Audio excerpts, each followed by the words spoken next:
So this is the blurb, by the way, not the first chapter, okay? The pack circled around me, tongues and teeth and growls. When a local boy is killed by wolves, Grace's small town becomes a place of fear and suspicion. But Grace can't help but being fascinated by the pack, and by one yellow-eyed wolf in particular. There's something about him, something almost human. Then she meets a yellow-eyed boy whose familiarity takes her breath away. Oh. So it's between Grace and whoever the main guy is in the book. So we're just gonna start. Chapter 1 is called, I think each chapter is titled with whose perspective it is. But yeah, I believe each chapter is titled with whose perspective. So we'll do that. Okay, so chapter 1, Grace. -9 degrees Celsius. I remember lying in the snow, a small red spot of warm going cold, surrounded by wolves. They were licking me, biting me, worrying at my body, pressing in. Their huddled bodies blocked what little heat the sun offered. Ice glistened on their ruffs, and their breath made opaque shapes that hung in the air around us. The musky smell of their coats made me think of wet dog and burning leaves, pleasant and terrifying. Their tongues melted my skin. Their careless teeth ripped at my sleeves and snagged through my hair, pushed against my collarbone, the pulse at my neck. I could have screamed, but I didn't. I could have fought, but I didn't. I just lay there and let it happen, watching the winter white sky go grey above me. One wolf prodded his nose into my hand and against my cheek, casting a shadow across my face. His yellow eyes looked into mine, while the other wolves jerked me this way and that. I held onto those eyes for as long as I could. Yellow. And up close, flecked brilliantly with every shade of gold and hazel. I didn't want him to look away, and he didn't. I wanted to reach out and grab a hold of his ruff, but my hands stayed curled on my chest, and my arms frozen to my body. I couldn't remember what it felt like to be warm. Then he was gone, and without him, the other wolves closed in. Too close, suffocating. Something seemed to flutter in my chest. There was no sun. There was no light. I was dying. I couldn't remember what the sky looked like. But I didn't die. I was lost to a sea of cold, and then I was reborn into a world of warmth. I remember this. His yellow eyes. I thought I'd never see them again.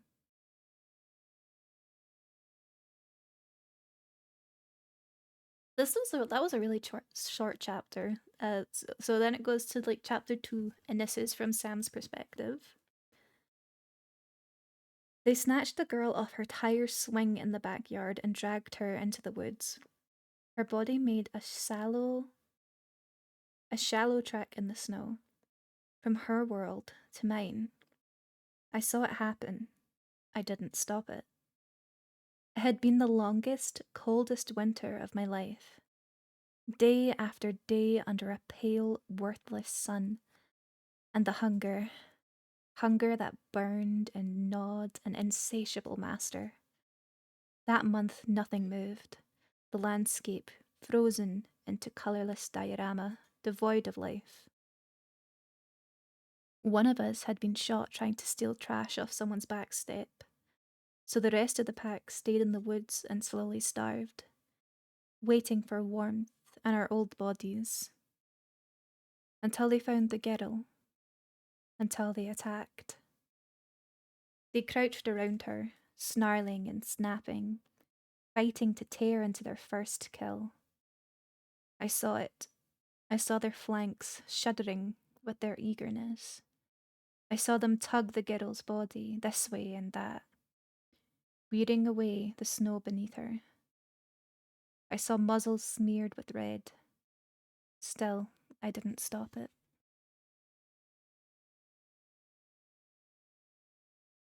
I was high up in the pack.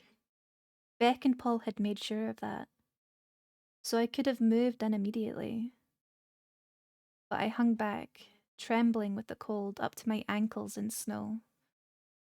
The girl smelled warm, alive, human above all else. What was wrong with her? If she was alive, why wasn't she struggling? I could smell her blood, a warm, bright scent in this dead, cold world. I saw Salem jerk and tremble as he ripped at her clothing.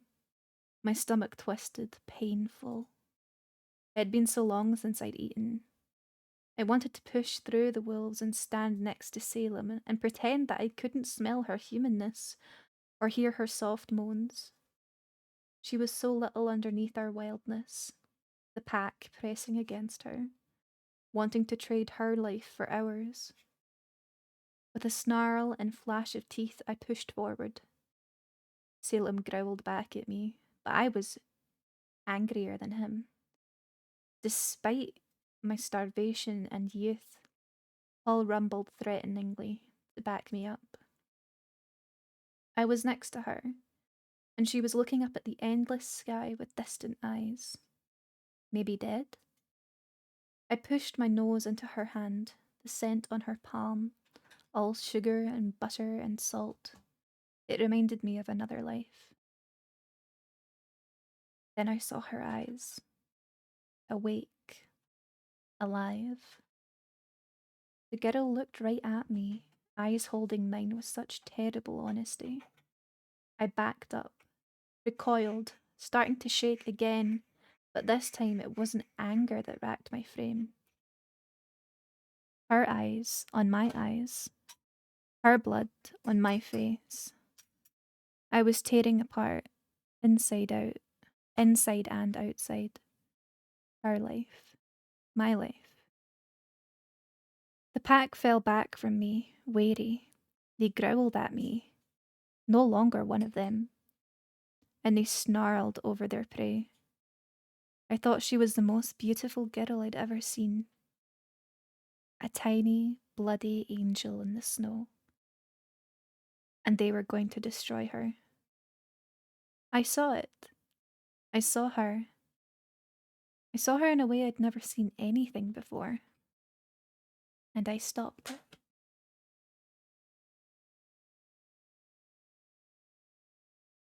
Chapter 3. Grace. 3 degrees Celsius. I saw him again after that, always in the cold. He stood at the edge of the woods in our backyard, his yellow eyes steady on me as I filled the bird feeder or took out the trash, but he never came close. In between day and night, a time that lasted for even forever. The way that's written is really weird. A time that lasted forever in long Minnesota winter. I would cling to the frozen tire swing until I felt his gaze. Or later, when I'd outgrown the swing, I'd step off the back deck and quietly approach him, hand forward, palm up, eyes lowered. No threat. I was trying to speak in his language. But no matter how long I waited, no matter how hard I tried to reach him, he would always melt into the undergrowth where I could cross the distance between us. I was never afraid of him. He was large enough to tear me from my swing, strong enough to knock me down and drag me into the woods. But the ferocity of his body wasn't in his eyes. I remembered his gaze, every hue of yellow that couldn't be afraid. I knew he wouldn't hurt me. I wanted him to know I wouldn't hurt him. I waited and waited, and he waited too. Though I didn't know what he was waiting for. It felt like I was the only one reaching out. But he was always there, watching me, watching him.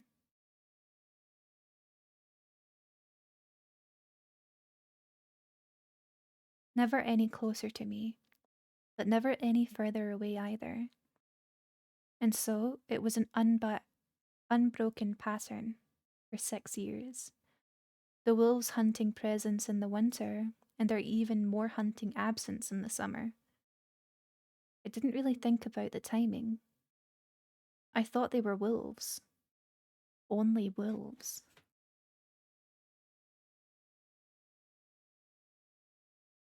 Chapter 4. Sam. 6 years? Excuse me? I know, this is weird. I'm kind of curious to know what their timing is on this.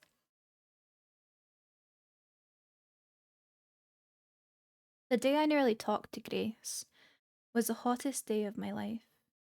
Oh wait, sorry, this is from Sam's perspective. And then it says 32 degrees Celsius.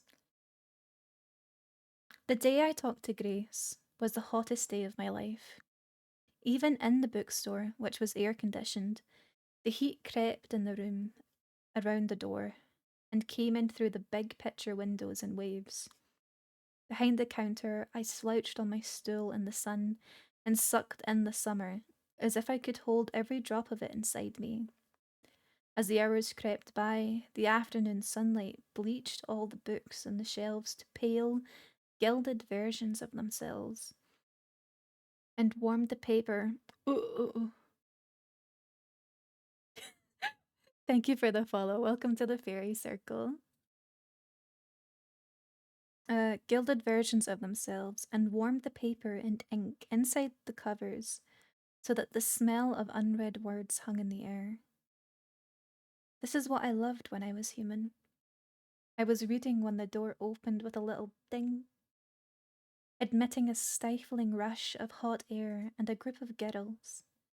They were laughing too loudly to need my help. So I kept reading and let them jostle along the walls and talk about everything except books. I don't think I would have given the girls a second thought, except at the edge of my vision, I saw one of them sweep up her dark blonde hair and twist it into a long ponytail. The action itself was insignificant, but the movement set a gasp of scent into the air. I recognized that smell. I knew immediately. It was her. It had to be. I jerked my book upwards to my face and risked a glimpse in the girl's direction. The other two were still talking and gesturing at the paper bird that I'd hung from the ceiling above the children's book section. She wasn't talking, though. She hung back, her eyes on the books all around her. I saw her face then, and I recognized something of myself in her expression. Her eyes flicked over the shelves, seeking possibilities for escape. I had planned 1,000 different versions of this scene in my head. But now that the moment had come, I didn't know what to do. She was so real here. It was different when she was in her backyard, just reading a book or scribbling homework in a notebook. There, in the distance between us, was an impossible void. I felt all the reasons to stay away. Here in the bookstore, with me, she seemed breathtakingly close, in a way she hadn't before. There was nothing to stop me from talking to her. Her gaze headed in my direction, and I looked away hurriedly, down at my book, so she wouldn't recognize my face, but she would recognize my eyes. I had to believe she would recognize my eyes. I prayed for her to leave so I could breathe again. I prayed for her to buy a book so I would have to talk to her. One of the girls called, "Grace, come over here and look at this." Making the grade, getting into the college of your dreams. That sounds good, right? I sucked in a slow breath and watched her long, sunlit back as she crouched and looked at the SAT prep book with the other girls. There was a certain tilt to her shoulders that seemed to indicate only polite interest. She nodded as they pointed to the other books, but she seemed distracted. I watched the way the sunlight streamed through the windows, catching the individual flyaway hairs into her ponytail and turning each one into a shimmering gold strand. Her head moved almost imperceptibly back and forth with the rhythm of the music playing overhead. Hey! I jerked back as a face appeared before me. Not Grace, one of the other girls, dark-haired and tanned. She had a huge camera slung over her shoulder, and she was looking right into my eyes. She didn't say anything. I knew what she was thinking. Reactions to my eye colour ranged from furtive glances to out-and-out staring. At least she was being honest about it. Do you mind if I take your photo? She asked. I cast around for an excuse. Some native people think if you take their photo, you take their soul. It sounds like a very logical argument to me, so sorry, no pictures. I shrugged apologetically. You can take photos of the store if you'd like. The third girl pushed against the camera girl. Bushy, light brown hair, tremendously freckled and radiating so much energy that she exhausted me. Flirting, Olivia? I don't think we have time for that. Here, dude, we'll take this one. I took marking the grade from her, sparing a quick glance around for Grace. $19.99, I said. My heart was pounding. For a paperback? Remarked the freckled girl. She handed me a 20. Keep the penny. We didn't have a penny jar, but I put it on the counter next to the register. I bagged the book and receipt slowly, thinking Grace might come over to see what was taking so long, but she stayed in the biography section, head tipped to the side as she read the spines. The freckled girl took the bag and grinned at me and Olivia. Then they went to Grace and herded her towards the door. Turn around, Grace. Look at me. I'm standing right here. If she turned right now, she'd see my eyes, and she'd have to know me. Freckled girl opened the door. Ding! And made an impatient sound at the rest of the herd. Time to move along.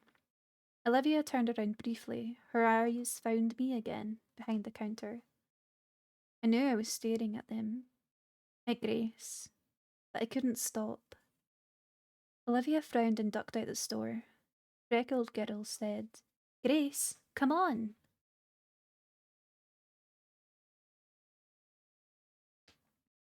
My chest ached, my body speaking a language my head didn't quite understand. I waited, but Grace, the only person in the world I wanted to know me, just ran a wanting finger over the cover of one of the new hardbacks and walked out of the store without ever realizing I was there, right within reach. Archie Shark, that's okay, that's okay. I just rude. Wait, did you really say I have a hard head? What the hell, dude? But no. Chapter 5 Grace 6 degrees Celsius. I didn't realize that the wolves in the wood were all werewolves until Jack Culpepper was killed. September of my junior year, when it happened, Jack was all anybody in our small town could talk about. It wasn't as though Jack had been this amazing kid when he was alive. Apart from owning the most expensive car in the car park, principal's car included, actually, he'd been kind of a jerk. But when he was killed, instant sainthood. With a gruesome and sensational undertow, because of the way it had happened. Within 5 days of his death, I heard 1,000 versions of the story in the school halls. The upshot was this: everyone was terrified of the wolves now. Because Mom didn't usually watch the news, and Dad was terminally not at home, the communal anxiety trickled down to our household slowly. taking a few days to really gain momentum. My incident with the wolves had faded from my mother's mind over the past 6 years, replaced by turpentine fumes and complementary colours. But Jack's attack seemed to refresh perfectly. Far be it from Mum to funnel her growing anxiety into something logical, like spending more quality time with her only daughter, the one who had been attacked by wolves in the first place. Instead, she just used it to become even more scatterbrained than usual. Mum, do you need some help with dinner? My mother looked guiltily at me, turning her attention from the television that she could just see from the kitchen back to the mushrooms she was obliterating on the cutting board. It was close to here, where they found him, Mum said, pointing towards the television with the knife. The news anchor looked insincerely sincere as a map of our county appeared next to a blurry photo of a wolf in the upright right corner of the screen. The hunt for the truth, he said, continued. You'd think that after a week of reporting the same story over and over again, they'd at least get their simple facts right.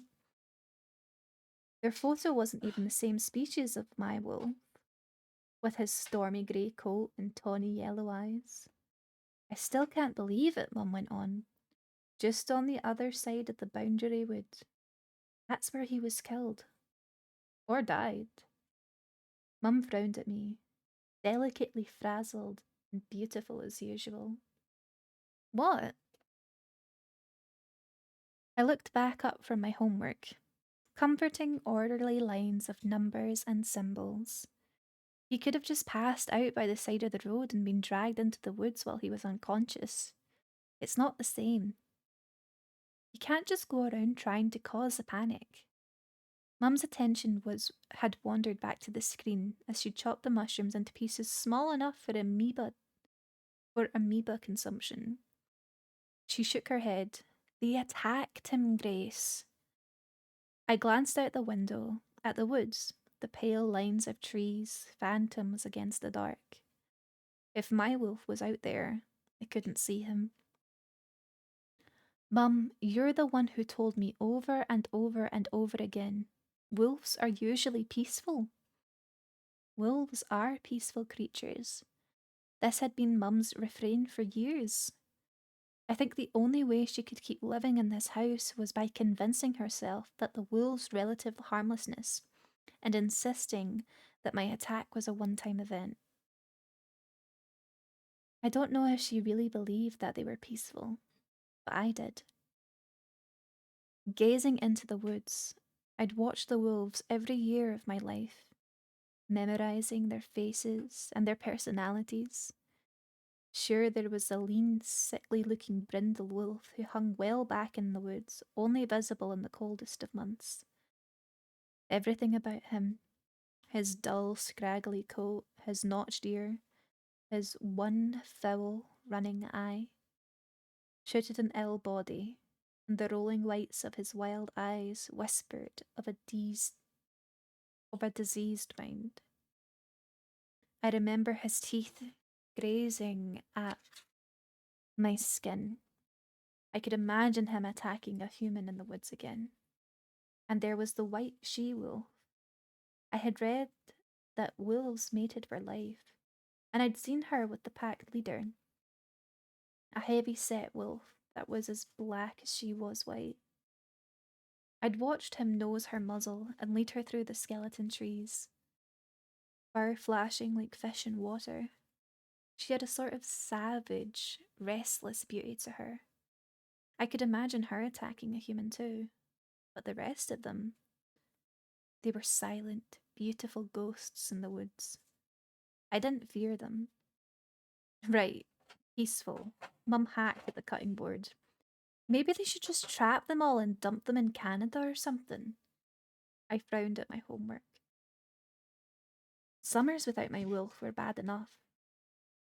As a child, those months had seemed impossibly long. just spent time waiting for the wolves to reappear. They'd only got worse after I noticed my yellow-eyed wolf. During those long months, I had imagined great adventures where I became a wolf by night, or ran away with my wolf to a golden wood where it never snowed. I knew now that the golden wood didn't exist, but the pack and my yellow-eyed wolf did. Sighing, I pushed my maths book across the kitchen table and joined Mum at the cutting board. Let me do it. You're just messing it up. Oh! Are they making out? My Let's go! God. Kiss him! Kiss him! Who fucking put moist critical up? I swear to God. Give me a break. Who was that? Rewind. My heart jumped out my throat. I'm gonna take a. I swear. I need a sec. I shat myself? Fucking me too! My arse left my chair, I swear.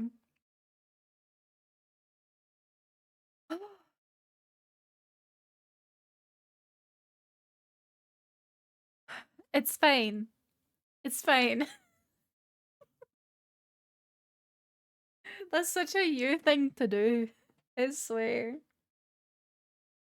Grace was getting in her feels about the yellow-eyed wolf rewind. How dare you? I know. She didn't protest, and I hadn't expected her to. Instead, she rewarded me with a smile and whirled away as if she'd been waiting for me to notice the pitiful job she was doing. If you finish making dinner, she said, I'll love you forever. I made a face and took the knife from her. Mum was permanently paint-smattered and absent-minded. She would never be my friend's mum's apron-wearing, meal-cooking, vacuuming Betty Crocker. I didn't really want her to be like them, but seriously, I needed to get my homework done. Thanks, sweetie. I'll be in the studio. If Mum had been one of those dolls that say 5 or 6 different things when you push their tummy, that would have been one of her pre-recorded phrases. Don't pass out from the fumes, I told her, but she was already running up the stairs. Shoving the mutilated mushrooms into a bowl, I looked at the clock hanging on the bright yellow wall. Still an hour until Dad would be home from work.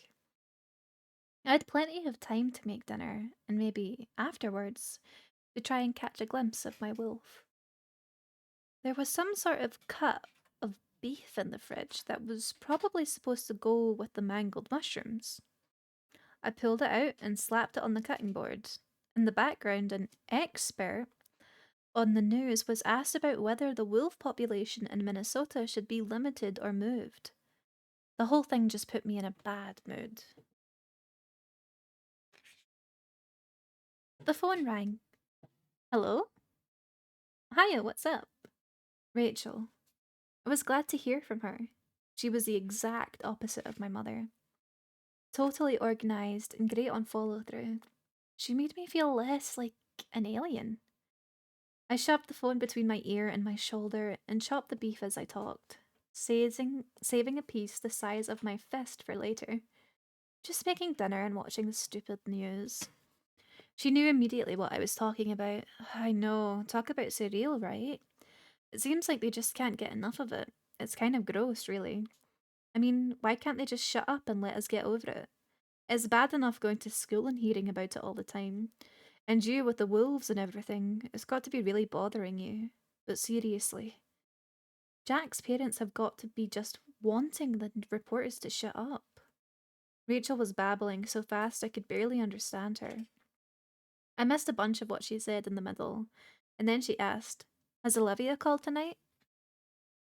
Olivia was a third side of our trio, the only one who came anywhere near understanding my fascination with the wolves. It was a rare night when I didn't talk to either her or Rachel by my phone. She's probably out shooting photos. Isn't there a meteor shower tonight? I said. Olivia saw the world through her camera. Half of my school memories seem to be 6 by 4-inch glossy black and white form. Rachel said, I think you're right. Olivia will definitely want a piece of that hot asteroid action. Got a moment to talk? I glanced at the clock. Sorta. Just while I finish up dinner, then I have homework. Welcome to the fairy circle, Mr. Tacos. Okay, just a second then. 2 words. Baby, try them. Escape. I started the beef browning on the stovetop. That's one word, Rach. She paused. Yeah, it sounded better in my head. Anyway, so here's the thing. My parents said if I want to go someplace over Christmas break this year, they'll pay for it.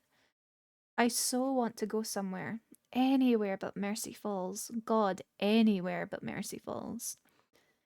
Will you and Olivia come over and help me pick something after school tomorrow? Yeah, sure.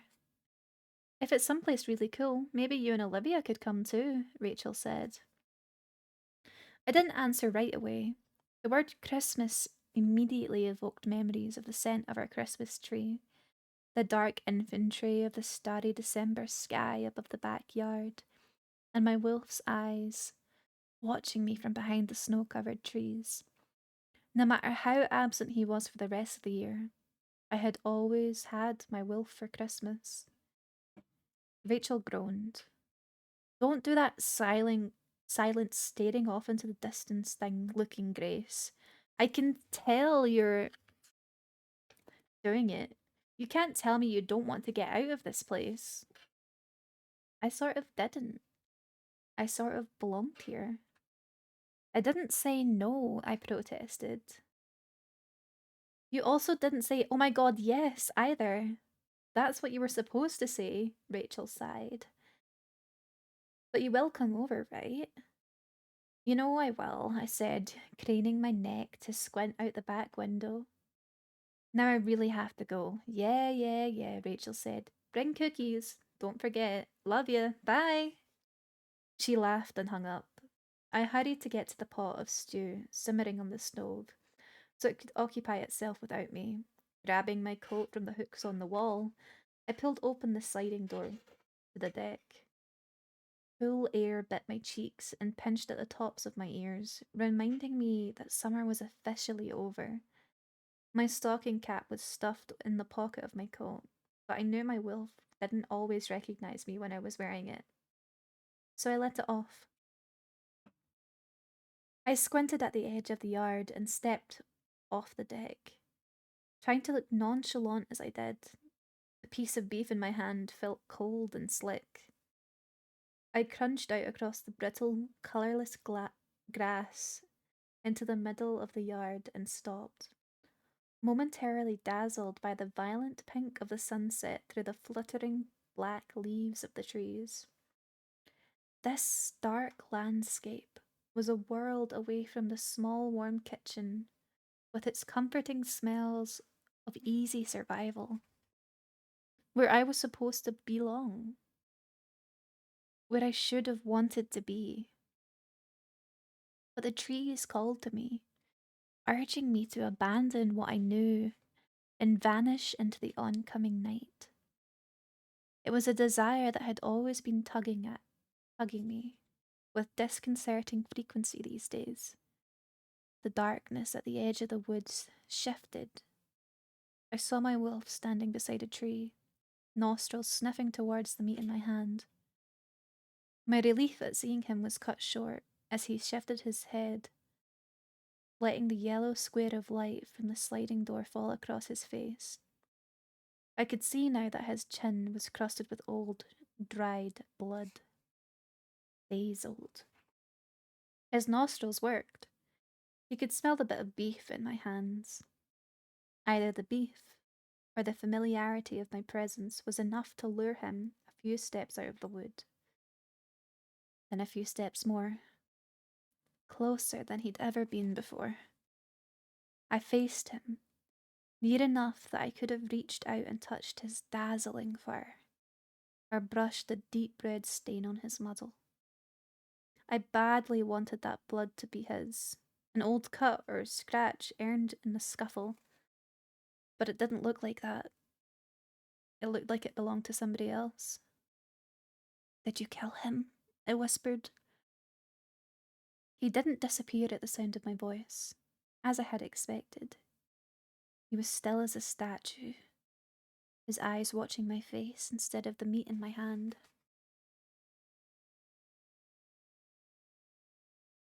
It's all they can talk about on the news, I said, as if he could understand. They call it savage.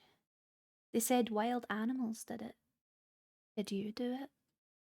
He stared at me for a minute longer, motionless, unblinking. And then, for the first time in 6 years, he closed his eyes. It went against every natural instinct a wolf should have possessed. A lifetime of an unblinking gaze. And now he was frozen in almost human grief. Brilliant eyes closed, head ducked, and tail lowered. It was the saddest thing I had ever seen. Slowly, barely moving, I approached him, afraid only of scaring him away, not of his scarlet-stained lips or the teeth they hid. His ears flicked, acknowledging my presence, but he didn't move. I crouched, dropping the meat onto the snow beside me. He flinched as it landed. I was close enough to smell the wild odor of his coat and feel the warmth of his breath. Then I did what I had always wanted to. I put a hand to the dense ruff, and when he didn't flinch, I buried both my hands in his fur. His outer coat was not as soft as it looked. But beneath the coarse, guard hairs was a layer of downy fluff. With a low groan, he pressed his head against me, eyes still closed. I held him as if he were no more than a family dog, though his wild, sharp scent wouldn't let me forget what he really was. For a moment, I forgot who I was. For a moment, it didn't matter. Movement caught my eye, far off, barely visible in the fading day. The white wolf was watching at the edge of the wood, her eyes burning. I felt a rumble against my body, and I realized my wolf was growling at her. The she-wolf stepped closer, uncommonly bold, and he twisted in my arms to face her. I flinched at the sound of his teeth snapping at her. She never growled, and somehow that was worse. A wolf should have growled, but she just stared, eyes flicking from him to me. Every aspect of her body language, breathing hatred. Still rumbling, almost inaudible, my wolf pressed harder against me, forcing me back a step, then another, guiding me up to the deck. My feet found the steps and I retreated to the sliding door. He remained at the bottom of the stairs until I pushed the door open and locked myself inside the house. As soon as I was inside, the white wolf darted forward and snatched the piece of meat I'd dropped. Though my wolf was nearest to her and the most obvious threat for the food, it was me that her eyes found, on the other side of the glass door. She held my gaze for a long moment before she slid into the woods like a spirit. My wolf hesitated by the edge of the woods, the dim porch light catching his eyes. He was still watching my silhouette through the door. I pressed my palm against the frigid glass. The distance between hoods never felt so vast. The girl is obsessed with the boy already. I know, she is. She really is.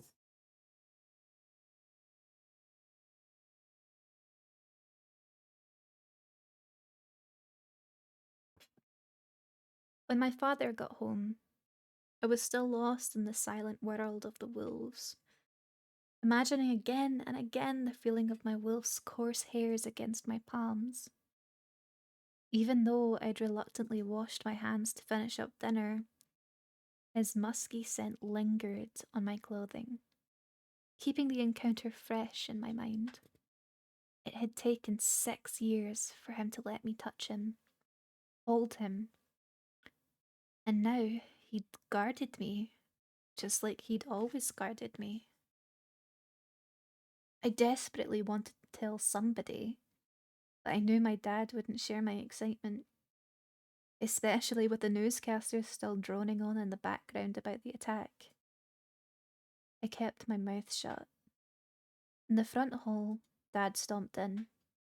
Even though he hadn't seen me in the kitchen, he called, "Dinner smells good, Grace." He came into the kitchen and patted me on the head. His eyes looked tired behind his glasses, but he smiled. "Where's your mother?" "Painting," he chuckled. Oh, he chucked his coat over the chair. "Does she ever stop?" I narrowed my eyes at his coat. "I know you aren't going to leave that there." He retrieved it with an affable smile and called up the stairs. "Rags, it's time for dinner." His use of Mum's nickname confirmed his good mood. Mum appeared in the yellow kitchen in 2 seconds flat. She was out of breath from running down the stairs. She never walked anywhere, and there was a streak of green paint on her cheekbone. Dad kissed her, avoiding the paint. "Have you been a good girl, my pet?" She batted her eyelashes. She had a look on her face like she already knew what he was going to say. "The best." "And you, Gracie? Better than Mum?" Dad cleared his throat. "Ladies and gentlemen, my raise takes effect this Friday, so—" Mum clapped her hands and whirled around in a circle, watching herself in the hall mirror as she spun. "I'm renting that place downtown." Dad grinned and nodded. "And Gracie girl, you're trading in your piece of crap car as soon as I find the time to get you down to the dealership.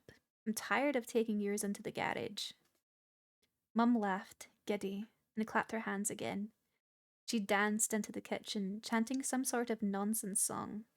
If she rented a studio in town, I'd probably never see either of my parents again. Well, except for dinner. They usually showed up for food, but that seemed unimportant in comparison to the promise of reliable transportation. Really? My own car? I mean, one that runs? A slightly less crappy one, Dad promised. Nothing nice. I hugged him.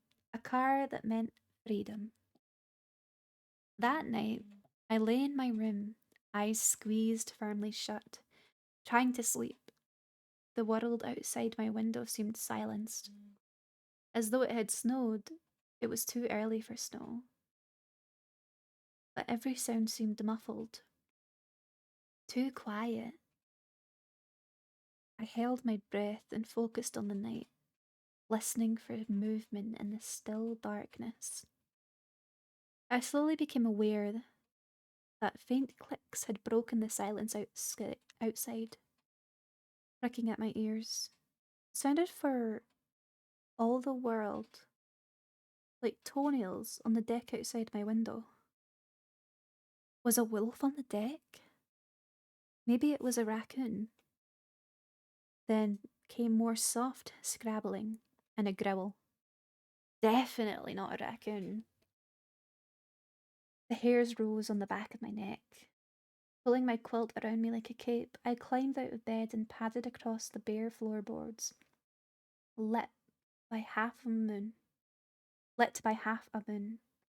I hesitated, wondering if I dreamed the sound, but the tack, tack, tack came through the window again. I lifted the blinds and looked out on the deck. Perpendicular to my room, I could see that the yard was empty. The stark black trunks of the trees jetted like a fence between me and the deeper forest beyond. Suddenly, a face appeared directly in front of mine, and I jumped with surprise. The white wolf was on the other side of the glass, paws on the outside sill. She was close enough that I could see the moisture caught in the banded hairs of her fur. Her jeweled blue eyes glared into mine, challenging me to look away. A low growl rumbled through the glass, and I felt as if I could read meaning into it, as clearly as if it were written on the pane. You're not his to protect. I stared back at her, then, without thinking, I lifted my teeth into a snarl. The growl that escaped from me surprised both her and me, and she jumped down from the window. She cast a dark look over her shoulder at me and peed on the corner of the deck before lopping into the woods. Biting my lip to erase the strange shape of the snarl, I picked up my sweater from the floor and crawled back into bed. Shoving my pillow aside, I balled up the sweater to use instead. I fell asleep to the scent of my wolf. Pine needles, cold rain, earthy perfume, coarse bristles on my face. It was almost like he was there. Jump scare, I know. Hold on, I'm just gonna take a sip of water really quickly. We're on we're on chapter 7, and it's crazy to me how short some of these chapters are, because the next chapter is literally not even half a page long.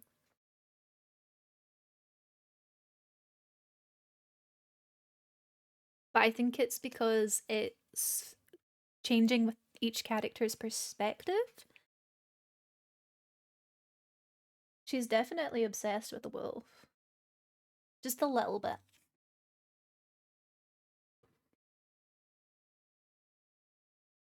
Chapter 7, Sam. I could still smell her on my fur. It clung to me. A memory of another world. I was drunk with it, with the scent of her. I'd got too close. My instincts warned against it, especially when I remembered that what happened when I was just especially when I remembered what had just happened to the boy. The smell of summer on her skin, the half-recalled cadence of her voice, the sensation of her fingers on my fur. Every bit of me sang with the memory of her closeness. Too close. I couldn't stay away. Chapter 8, Grace. For the next week, I was distracted in school, floating through my classes, barely taking any notes. All I could think of was the feel of my wolf's fur under my fingers, and the image of the white wolf's snarling face outside my window. I snapped to attention, however, when Mrs. Rominsky led a policeman into the classroom and to the front of our life skills class. She left him alone at the front of the room, which I thought was pretty cruel, considering it was the 7th period and most of us were restlessly anticipating escape. Maybe she thought that a member of the law enforcement would be able to handle mere high school students. But criminals you can shoot, unlike a room full of juniors who won't shut up. Hi, the police officer said, beneath a gun belt that bristled with holsters, and pepper spray and other assorted weaponry. He looked young. He glanced towards Mrs. Rominsky, who hovered unhelpfully in the open door of the classroom, and fingered the shiny name tag on his shirt. William Koenig, Miss Rominsky had told us that he was a graduate from our fine high school, but neither his name nor his face looked particularly familiar to me. I'm Officer Koenig. Your teacher, Mrs. Rominsky, asked me last week if I could come talk to her life skills class. I glanced over at Olivia in the seat next to me to see what she was making of this. As usual, everything about Olivia looked neat and tidy, straight A report card made flesh. Her dark hair was plaited into a perfect French braid, and her collared shirt was freshly pressed. You could never tell what Olivia was thinking by her mouth. It was her eyes you had to look at. He's cute, Olivia whispered to me. Love the shaved head. Do you think his mum calls him Will? I hadn't yet figured out how to respond to Olivia's newfound and very vocal interest in guys, so I just rolled my eyes. He was cute, but not my type. I didn't think I knew what my type was yet. I became an officer of law right after high school, Officer Wells said. He looked very serious as he said it, frowning in a sort of serve and protect way. It's a profession I always wanted to pursue, and one I take very seriously. Clearly, I whispered to Olivia. I didn't think his mother called him Will. Officer William Koenig shot a look at us and rested his hand on his gun. I guess it was a habit, but it looked like he was considering shooting us for whispering. Olivia disappeared into her seat, and a few other girls giggled. It's an excellent career path for one of the few that doesn't require college yet. Sorry. It's an excellent career path and one of the few that doesn't require college yet, he pressed on. Are any of you considering going into law enforcement? It was the that did him in. If he hadn't hesitated, I think the class might have behaved. A hand whipped up. Elizabeth, one of the hordes of Mercy Falls students still wearing black since Jack's death, asked, Is it true that Jack Calipper's body was stolen from the morgue? The class erupted into whispers at her audacity, and Officer Koenig looked as if he really did have a due cause to shoot her. But all he said was, I'm not really authorized to talk about the details of any ongoing investigations. It's an investigation, a male voice called out from near the front. Elizabeth interrupted. My mum heard it from a dispatcher. Is it true? Why would someone steal a body? Theories flew back in quick succession. It's got to be a cover-up. For suicide? To smuggle drugs? Medical experimentation, some guy said. I heard Jack's dad has a stuffed polar bear in his house. Maybe the Cullipers stuffed Jack too? Someone took a swat at the guy who made the last comment. It was still taboo to say anything bad about Jack or his family. Officer Koenig looked aghast at Mrs. Ruminski, who stood in the open door of her classroom. She regarded him solemnly and then turned to the class. Quiet down. We quietened down. She turned back to Officer Koenig. So was his body stolen, she asked? He said again, I'm not really authorized to discuss the details of any ongoing investigations. But this time, he sounded more helpless, like there might be a question mark at the end of his sentence. Officer Koenig, Miss Ruminski said. Jack was well loved in this community, which was a patent lie, but being dead had done wonders for his reputation. I guess everyone else could forget the way he'd lose his temper in the middle of the hall or even during class, and just what those tempers looked like, but I hadn't. Mercy Falls was all about rumours. The rumour about Jack was that he got his short fuse from his dad. I didn't know about that. It seemed like you ought to pick the sort of person you would be, no matter what your parents were like. We're still in mourning, Miss Ruminski added, gesturing to the sea of black in the classroom. This is not about an investigation. This is about giving closure to a close-knit community. Olivia mouthed at me, Oh my god. I shook my head. Amazing. Officer Koenig crossed his arms over his chest. It made him look petulant, like a kid being forced to do something. It's true. We're looking into it. I understand the loss of someone so young, but from someone who looked maybe 20, has a huge impact on the community. But I ask that everyone respect the privacy of the family and confidentiality of the investigation progress. He was getting back on firm footing here. Elizabeth waved her hand again. Do you think the wolves are dangerous? Do you get lots of calls about them? My mum said you've got lots of calls about them. Officer Koenig looked at Mrs. Rominsky. 2 seconds, chat.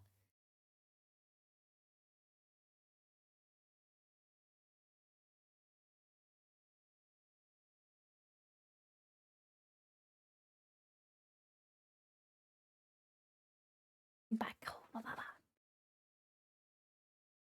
Do you get lots of calls about them? Officer Koenig looked at Mrs. Rominsky, but he should have figured out by now that she wanted to know just as much as Elizabeth did. I don't think the wolves are a threat to the populace, no. I and the rest of the department feel this was an isolated incident.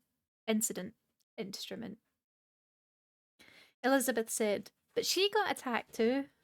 Oh, lovely. I couldn't see Elizabeth pointing, but I knew she was. Because everyone's faces turned toward me.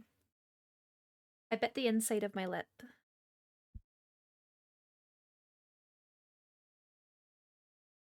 Not because the attention bothered me, but because every time someone remembered I was dragged from my tire swing, they remembered it could happen to anyone. And I wondered how many someones it would take before they decided to go after the wolves. To go after my wolf. To go after my wolf. I knew this was the real reason why I couldn't forgive Jack for dying. In between that and his checkered history at the school, it felt hypocritical to go into public mourning along with the rest of the school. It didn't feel right to ignore it either, though. I wished I'd knew what I was supposed to be feeling. That was a long time ago, I told Officer Koenig, and he looked relieved as I added, years, and it might have been dogs. So I was lying. Who was going to contradict me? Exactly, Officer Koenig said, empathetically. Exactly. There's no point in vilifying wild animals for a random incident. And there's no point in creating panic when it's not warranted. Panic leads to carelessness, and carelessness creates accidents. My thoughts precisely. I felt a vague kinship with humourless Officer Koenig as he steered the conversation back to careers in law enforcement.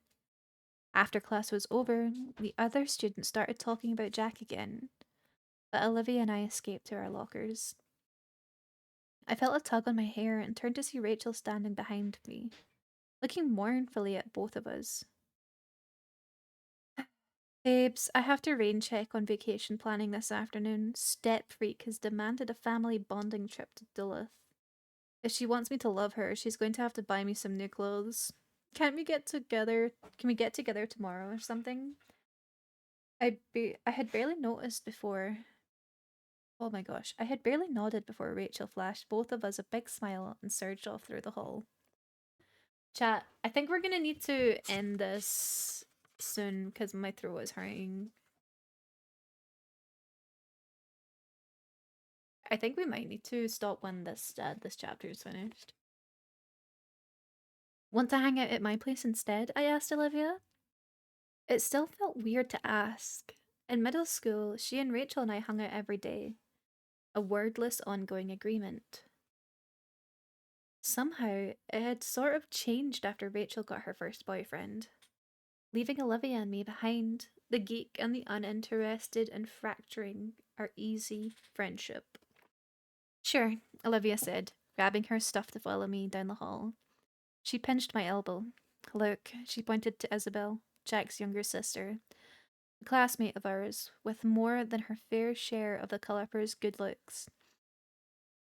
Complete with the cherubic head of blonde curls, she drove a white SUV and had one of those handbag chihuahuas that she dressed to match her outfits. I had always wondered when she would notice that she lived in Mercy Falls, Minnesota, where people just didn't do that kind of thing. At the moment, Isabel was staring into her locker, as if it contained other worlds. Olivia said, "She's not wearing black." Isabel snapped out of her trance and she glared at us as if she realized we were talking about her. I looked away quickly, but I still felt her eyes on me.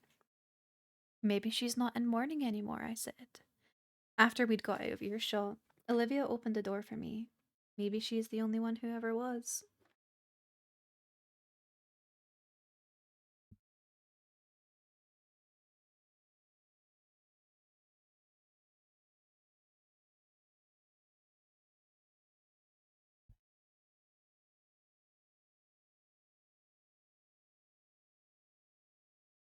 I mumbled. When the right guy comes along, I guess. How will you know if you don't look? Wait. Sorry, I turned over the other page and forgot. Back at my house, I made coffee and cranberry scones for us. We sat at the kitchen table, looking at the stack of Olivia's latest photos under the yellow ceiling light. To Olivia, photography was a religion. She worshipped her camera and studied the techniques as if they were rules to live by. Seeing her photos, I was almost willing to become a believer too. She made you feel as though you were right there in the scene. He was really cute. You can't tell me he wasn't, she said. Are you still talking about Officer No Smile? What is wrong with you? I shook my head and shuffled into the next photo. I've never seen you obsess over a real person. Olivia grinned and leaned at me over a steaming mug, taking a bite of the scone. She spoke around a mouthful, covering her mouth to keep from spraying at me with crumbs. I think I'm turning into one of those girls who likes uniformed types. Oh, come on. You don't think he was cute? I'm feeling the boyfriend urge. We should order pizza sometime, Rachel told me. We should order pizza sometime. Rachel told me there was a really cute pizza boy. I rolled my eyes again. All of a sudden, you want a boyfriend? Olivia didn't look up from the photos, but I got the idea she was paying a lot of attention to my response. You don't? I mumbled. When the right guy comes along, I guess. How will you know if you don't look? As if you have ever had the guts to talk to a guy other than your James Dean poster. My voice had gotten more combative than I intended. I added a laugh at the end to soften the effect. Olivia's brows drew closer to each other, but she didn't say anything. For a long time we sat there in silence, paging through her photos. I lingered on a close-up shot of me, Olivia, and Rachel together. Her mother had come outside to take it right before school started. Rachel, her freckled face contorted into a wild smile, had one arm firmly wrapped around Olivia's shoulders and the other around mine. It looked like she was squeezing us into the frame. Like always, she was the glue that held our threesome together. The outgoing one who made sure the quiet ones stuck together through the years. In the photo, Olivia seemed to belong in the summer, with her olive skin bronzed and green eyes saturated with colour. Her teeth made a perfect crescent moon smile for the photo, dimples and all. Next to the two of them, I was the embodiment of winter. Dark blonde hair, serious brown eyes. A summer girl, faded by cold.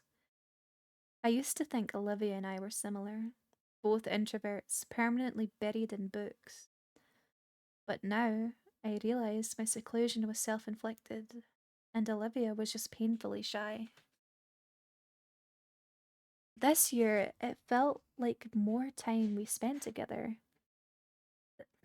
Felt like the more time we spent together, the harder it was to say friends. I look stupid in that one, Olivia said. Rachel looks insane, and you look angry. I looked like someone who wouldn't take no for an answer. Petulant, almost. I liked it. You don't look stupid. You look like a princess, and I look like an ogre. You don't look like an ogre. I was bragging, I told her. And Rachel, no, you called it. She does look insane. Or at least highly caffeinated, as per usual. I looked at the photo again. Really, Rachel looked like a sun. Bright and exuding energy, holding us two moons in parallel orbit by sheer force of her will. Did you see that one? Olivia interrupted my thoughts to point at another one of the photos.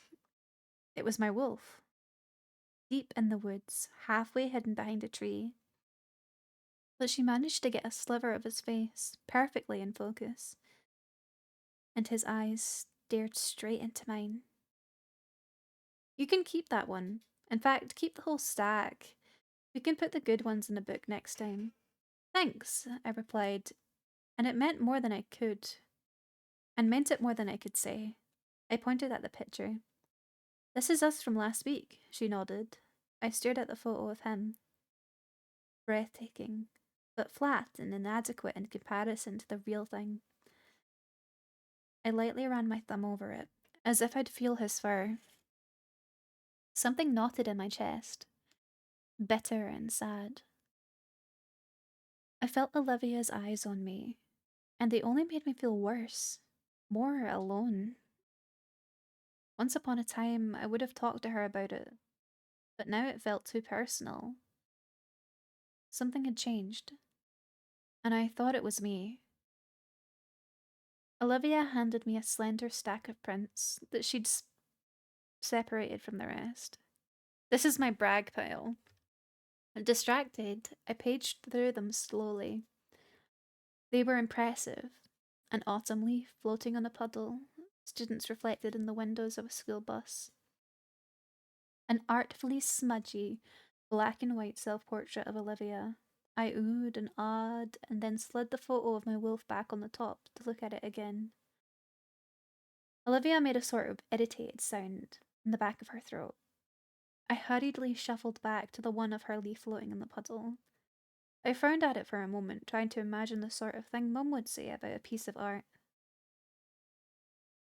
I managed, I like this one. It's got great colours. She snatched them out of my hands and flicked the wolf photo back at me with such force it bounced off my chest and onto the floor. Yeah, sometimes, Grace, I don't know why I even. Olivia didn't end the sentence, just shook her head. I didn't get it. Did she want me to pretend to like the other photos better than the one of my wolf? Hello? Anyone home? It was John, Olivia's brother, sparing me from the consequences of whatever I'd done to irritate Olivia. He grinned at me from the front hall, shutting the door behind him. Hey, good looking. Olivia looked up from her seat in the kitchen table with a frosty expression. I hope you're talking about me. Of course, John said, looking at me. He was handsome in a very conventional way. Tall, dark-haired like his sister, but with a face quick to smile and befriend.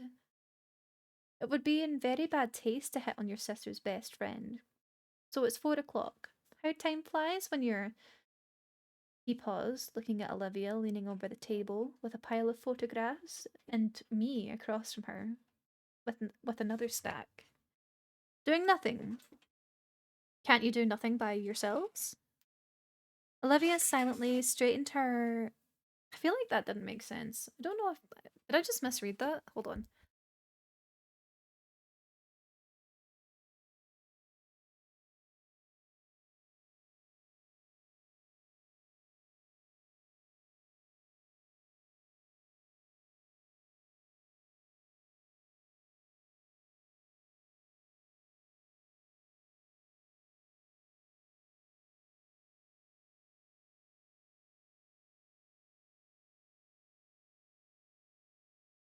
Hello?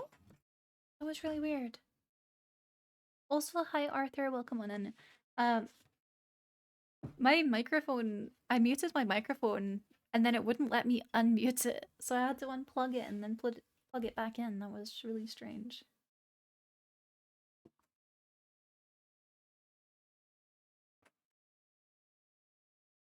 It would be in very bad taste to hit on your sister's best friend. So, it's 4 o'clock. How time flies when you're... He paused, looking at Olivia, leaning over the table with a pile of photographs, and me, across from her with another stack. Doing nothing. Can't you do nothing by yourselves? Olivia silently straightened up her pile of photos while I explained. We're introverts. We like doing nothing together. All talk, no action. Sounds fascinating, Olive. We've got to leave now. If you want to make it to your lesson. He punched my arm lightly. Hey, why don't you come with us, Grace? Are your parents home? I snorted. Are you kidding? I'm raising myself. I should get a head of household bonus for my taxes. John laughed. Probably more than my comment warranted. And Olivia shot me a look imbued with enough venom to kill small animals. I shut up. Come on, Olive, said John, seemingly oblivious to the daggers flying from his sister's eyes. You pay for the lesson whether you get there or not. You coming, Grace? I looked out the window, and for the first time in months, I imagined disappearing into the trees and running until I found my wolf in a summer wood. I shook my head. Not this time. Rain check? John flashed a lopsided smile at me. Yep, come on, Olive. Bye, good looking. You know you can call if you're looking for some action with your talk. Olivia swung her backpack at him. It made a solid thunk as it hit his body. But it was me who got the dark look again. Like I'd done anything to encourage John's flirting. Go. Just go. Bye, Grace. I showed them the door, and I showed them to the door and then returned aimlessly to the kitchen. A pleasantly neutral voice followed me, an announcer describing the classical piece I'd just heard and introducing another. Dad had left the radio on in his study next to the kitchen. Somehow the sounds of my parents' presence only highlighted their absence. Knowing that dinner would be canned beans unless I made it, I rummaged in the fridge and put on a pot of leftover soup on the stove to simmer until my parents got home. I stood in the kitchen, illuminated by the slanting cool afternoon lit through the deck's door, feeling sorry for myself, more because of Olivia's photo than because of an empty house. I hadn't seen my wolf in person since that day I touched him, nearly a week ago, and even though it shouldn't, his absence was still stabbed. It was stupid, the way I needed his phantom at the edge of my yard to feel complete. Stupid, but completely incurable. I went to the back door and opened it. Wanting to smell the woods, I padded out onto the deck in my sock feet and leaned against the railing. If I hadn't gone outside, I don't know if I would have heard the scream. And that is where we're going to leave it with the book.